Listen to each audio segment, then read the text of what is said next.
10 seconds, 5 seconds, start.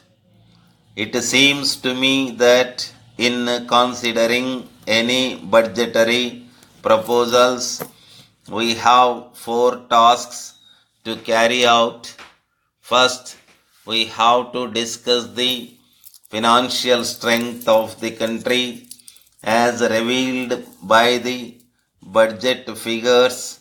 Secondly, we have to examine the estimates of revenue. Thirdly, we have to consider whether the estimates are reasonable. And finally, we have to examine the taxation proposals. I shall begin with a brief reference to the financial strength of this country as disclosed by the budget figures. Here, we have to take into account two main factors: the revenue position and the borrowing position. When we examine the revenue position, we find that for the current year there is a deficit of 45 crores of rupees, and that if there were no fresh taxation in the coming year, we could expect a deficit of 48 crores.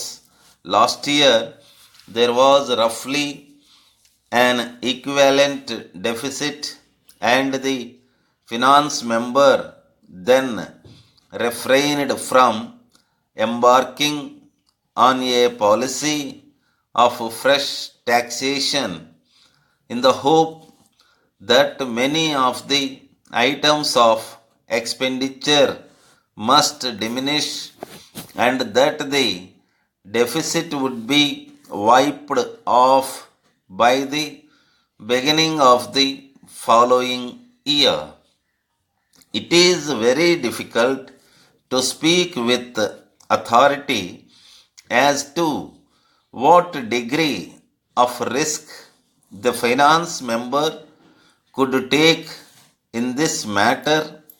Our view is that he has attached too much significance to a deficit of this order, and that this year, as last year, it would have been wise if he had adopted the procedure of holding off fresh taxation.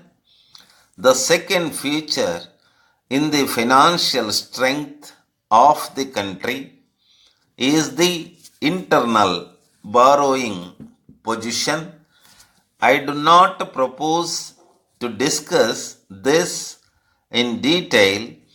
I will merely point out that the internal debt today stands at about twice what it was at the beginning of the war.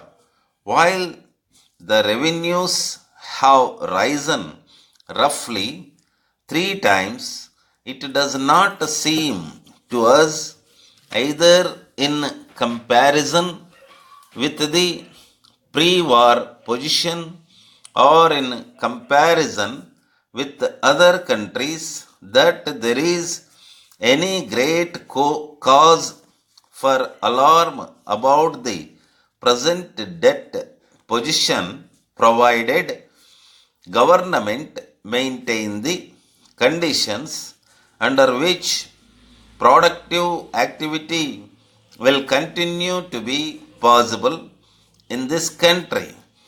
Given reasonable conditions for productive activity, there is no need to be worried about any internal debt of the order with which we are faced.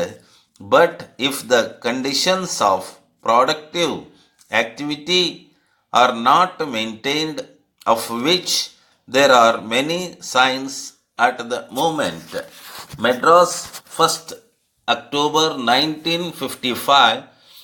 Sri Jairam, Salem. Dear Sir, we have pleasure in bringing the enclosed pamphlet to your notice. The goods referred to are only a small selection of the articles we have in stock. They are, however, samples of the quality we guarantee and upon which we have made our reputation. If the particulars do not include any that make a special appeal to you, we invite you to visit our showroom, where there is one of the largest and most varied collections in the country. If you are unable to make a personal visit, we shall be pleased to forward copy of our latest catalog, giving illustrated details of clocks, watches, and jewelry.